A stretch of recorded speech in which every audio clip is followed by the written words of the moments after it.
Priya. How are you doing today? I was just thinking, it's been such a busy week, but also kind of exciting, right? Every time we record an episode, I feel like we're growing alongside our listeners, and I really hope our audience is doing well too. Whether they're listening in the middle of a work break, walking to class, or maybe just lying in bed with their headphones on. Wherever you are right now, we hope you're not just learning English, but slowly starting to feel connected to it. I love that you said that, Ryan, because honestly, this whole learning journey can feel really personal. Some days you feel excited, and other days you feel completely lost or stuck. But here's the truth. If you're listening to this podcast, it means you care. And that's powerful. You're showing up for yourself. And today, we want to help you feel a little more in control, especially with vocabulary, which is something a lot of learners struggle with. Not because they're not smart, but because most people are never taught how to make it stick. Exactly.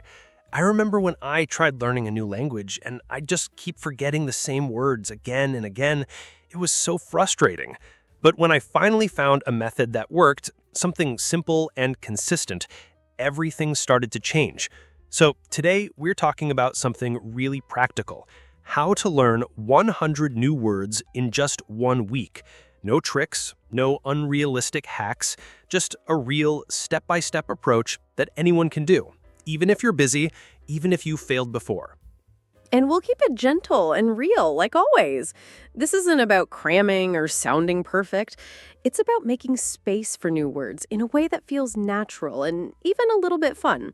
So if you've ever felt overwhelmed or stuck when it comes to building vocabulary, stay with us, because by the end of this episode, you might just feel like, wait, I can actually do this. You know, Priya, I've been thinking a lot about how so many English learners tell us they feel stuck when it comes to vocabulary. Like they keep learning new words, writing them down, repeating them, but somehow nothing stays. It's like pouring water into a cup with a hole in the bottom. And after a while, that doesn't just feel frustrating, it starts to feel personal. You begin to think, maybe I'm not good at this, or why is it so easy for other people? And I just want to pause right here and say something important to anyone listening.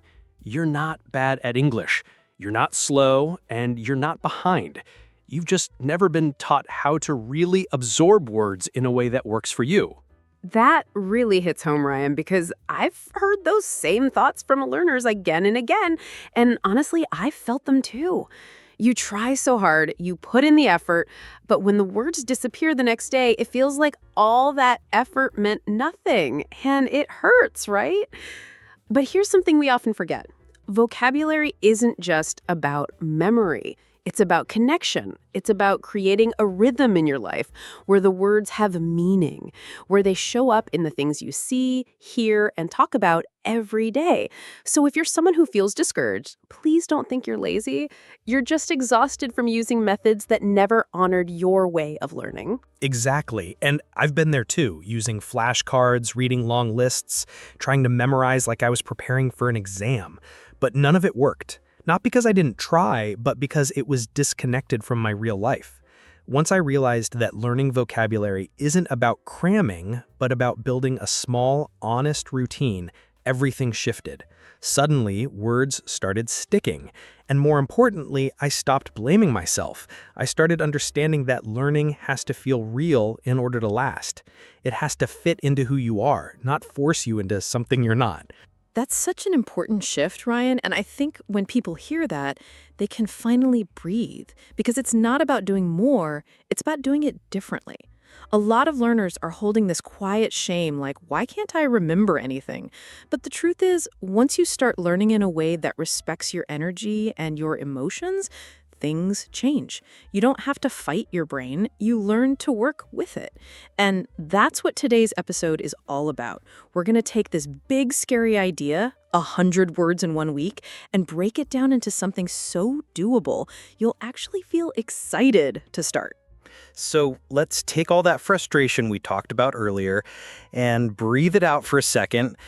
What if I told you that learning 100 words in a week isn't about doing something big or intense, it's just about learning 15 words a day? That's it. 15. Not 50, Not 30, just 15. Spread across 7 days, that adds up to 105 words. And what I love about this is how small it feels. It doesn't ask you to change your whole life. It simply asks you to give a little bit of attention each day to something that matters to you. That's where the magic is, in those quiet little moments where you say, okay, I can do this. Yes, Ryan. And I think what makes this approach so comforting is that it doesn't feel like a battle. It's gentle. It respects your pace. Because 15 words, that's manageable. It's something you can do while you're brushing your teeth or when you're waiting for your tea to boil, maybe when you're stuck in traffic or sitting on the bus with your headphones in. Learning doesn't have to mean sitting at a desk with a notebook for hours. It can blend into your life, into the quiet, ordinary spaces of your day, and that's where it really becomes yours. That's such a beautiful way to put it, learning in the in-between moments. Because what we're really doing here isn't just building vocabulary, we're building a rhythm. A gentle rhythm that says every day I take a step forward. You don't have to remember everything instantly. You don't even have to get every word right. What matters is that you show up every day with those 15 words and you give them space. It becomes less about studying and more about connecting. And the more you connect, the more confident you feel. Exactly. And when we set smaller goals, something shifts inside us. We stop seeing the mountain and we just look at the step in front of us. 15 words feels light. It feels doable. And that builds trust, not just in the method, but in yourself. You start to believe, okay, maybe I can actually do this. And that belief is what keeps you going. Because this isn't about pressure or perfection. It's about rhythm, like you said, a rhythm that fits your real life, not someone else's schedule. And I'll tell you something. I've noticed, Priya, the moment people stop chasing giant numbers and start focusing on small wins, they actually start enjoying the process. There's something really powerful in finishing your 15 words for the day and thinking, that's it. I did it. I'm done. You go to bed not overwhelmed, but satisfied. You don't need to be perfect. You just need to be present for those few minutes each day. That's where the real growth happens, in the consistency, not the quantity. And honestly, it's not even the number that matters. It's how you feel when you're learning again. That feeling of being in control, of making progress without stress, that's priceless. So if you're listening and thinking, is 15 words a day really enough? Let me gently say, yes, it is. Because when those 15 words are learned with care, attention, and a little joy, they stay with you. They become part of your voice. And that, to me, is the most empowering thing. You know what I've noticed, Priya? A lot of learners try to memorize random vocabulary lists they find online, like top 1,000 English words or advanced business phrases, even when those words have nothing to do with their actual lives. And I get it, it feels like the right thing to do. But here's the problem. If those words don't mean anything to you, they won't stick. It's like trying to remember the name of someone you met for 1 second at a loud party. You forget them the next day. But when a word connects to your daily routine, to the things you care about, suddenly it's not just a word. It's a part of your world. Yes, and I always tell learners, start with the words that show up in your life. If you love cooking, learn words related to ingredients, actions in the kitchen, or food textures. If you're someone who works in an office, focus on phrases and vocabulary you actually use at work, like submit, or schedule, or deadline. If you're a parent, maybe it's words related to emotions, routines, or school. And even if you're just learning for fun, think about what makes you feel curious or excited. Because when the words feel relevant, they don't feel like a chore to learn. They feel personal. And here's another trick I've seen work really well. Group your words by theme. Like, make a little travel words list, or feelings and emotions group, or home and furniture words. When you learn in themes, it creates connections in your brain. One word reminds you of another, you start building little mental neighborhoods of vocabulary, and suddenly you're not just learning words, you're creating context. That's what helps with memory. Not random lists, but patterns and meaning. Exactly, Ryan. And I want to say this to anyone listening. When the words connect with your life, they stop feeling like strangers. They become familiar, safe, like little pieces of you. And that changes how you feel about learning. It becomes more than just a task. It becomes a way of expressing yourself more clearly, more confidently. And that's why we don't need to chase big vocabulary. We just need to choose the right words, the ones that already live close to our hearts, just waiting to be named. You know, Priya, I think one of the biggest reasons people forget words so quickly is because they only see the word. They read it once in a list or on a screen and then hope it'll stick. But the brain doesn't really work that way. Words aren't just meant to be seen. They're meant to be used. And that's where this simple but powerful method comes in. Meet the word, speak the word, and write the word. These 3 steps create what I like to call a memory loop. You meet the word by reading or hearing it. You speak it out loud, not in your head, but with your actual voice. And then you write it down, with feeling, with thought, even with a small story. That loop makes the word real. Exactly. And I really want to highlight that second step, speaking the word. There's something deeply powerful about saying a new word out loud in your own voice. It's like claiming it, owning it. You stop being a passive learner and become an active speaker. Even if no one else is around, when you say a word in a sentence, like, I admire her courage, or this soup smells amazing, it becomes yours. It becomes something your mouth and your mind remember together.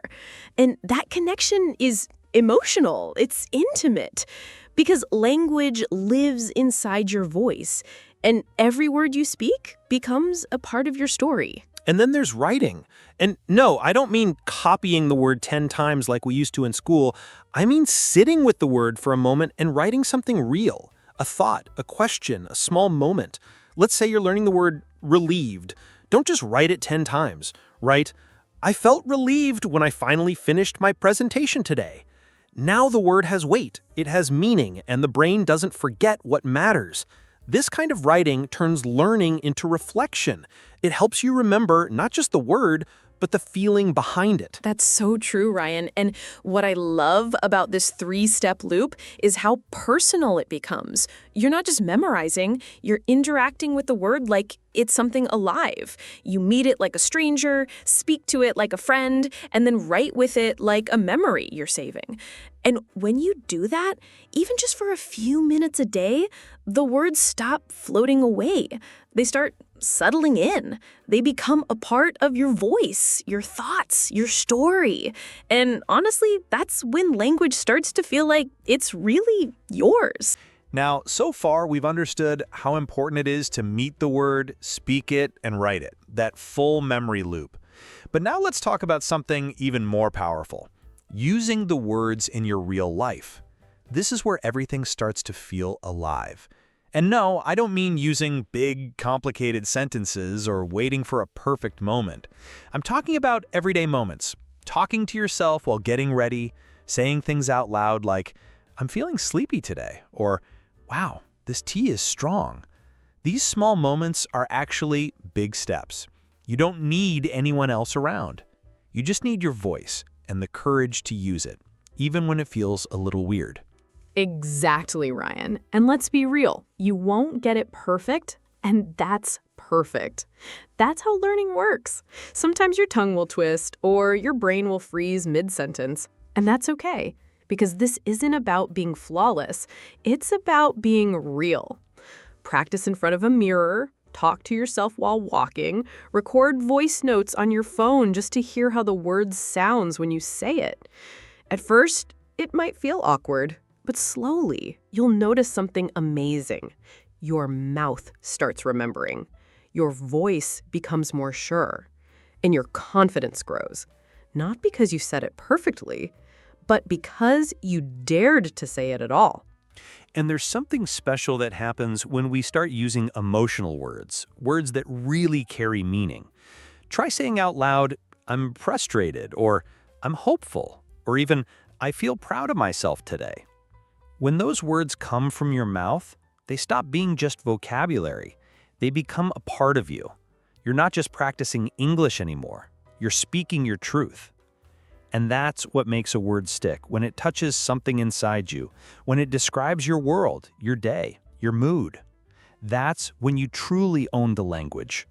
I love that, Ryan, because at the end of the day, words are not just for tests or grammar exercises. They're for you. They're for naming your feelings, describing your world, building your thoughts. So if you forget a word mid-sentence, it's okay. If your pronunciation isn't perfect, that's human. Just keep speaking. Keep using the words in your real life. The kitchen, the car, your notebook, your prayers, anywhere. Every time you use a word out loud, even if it's shaky, you make it stronger. You make it yours. Now, here's something we don't talk about enough. Tracking your growth. Not in a stressful way, but in a way that actually makes you feel proud. If you're learning 15 words a day, you're doing something powerful. So don't let those words just pass by. Try keeping a small notebook or even a simple note on your phone where you write down each day's words, and beside each one, just add a number, like 1 to 5, to show how confident you feel using that word. Not to judge yourself, just to see how your comfort level changes over time. Some will be 1s, some will grow into 4s or 5s, and that's where you'll start to see your progress, not just in memory, but in confidence. Yes, and you know what makes it even more special? Adding a feeling beside each word. Like if you learned the word grateful, write, made me smile, reminded me of my family. Or for exhausted, maybe how I felt after my long shift. These small moments are actually big steps. You don't need anyone else around.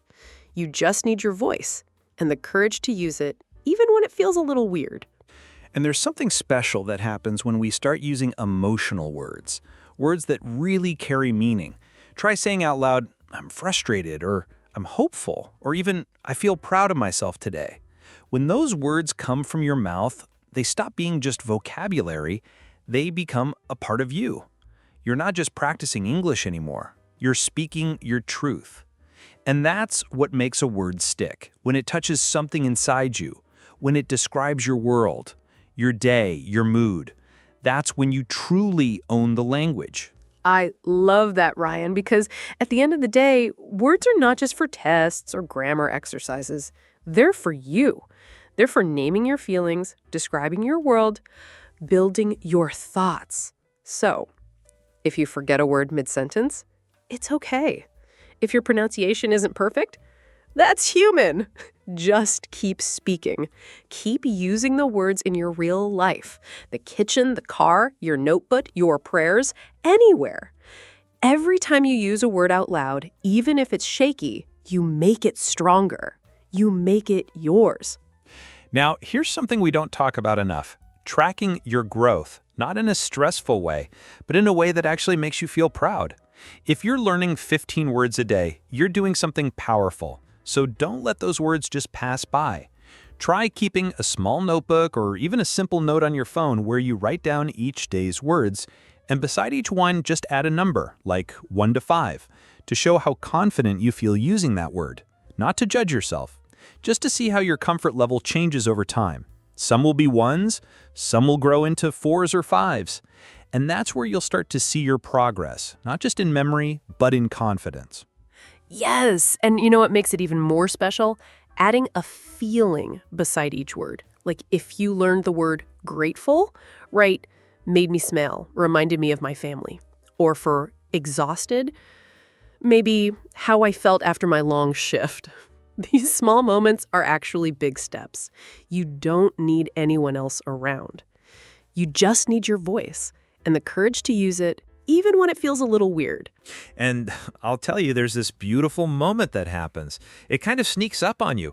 You're flipping through your notes or reading something out loud, and suddenly you say a word you couldn't even pronounce 3 days ago. And it just flows, smooth, natural. You pause and think, wait, did that just come out of my mouth? And that right there, that's the moment it all clicks. That's the spark. That's when you realize you're actually doing it. That moment gives me chills every time. And if you're listening to this right now, I want you to know That moment is waiting for you, too. It's not far away. It's not a dream. It's just a few minutes of real, mindful practice every day. 15 words, a bit of speaking, a little bit of writing, a lot of heart. You're not just building vocabulary, you're building a voice. And that voice, it's becoming stronger, clearer, more you with every single word. Thank you so much for spending this time with us today. We're so proud of you. Yes, thank you, truly. This is your journey, and every step matters. Keep going, keep speaking, keep learning in your own way, and we'll be right here with you, one episode at a time. Take care, and remember, you've got this.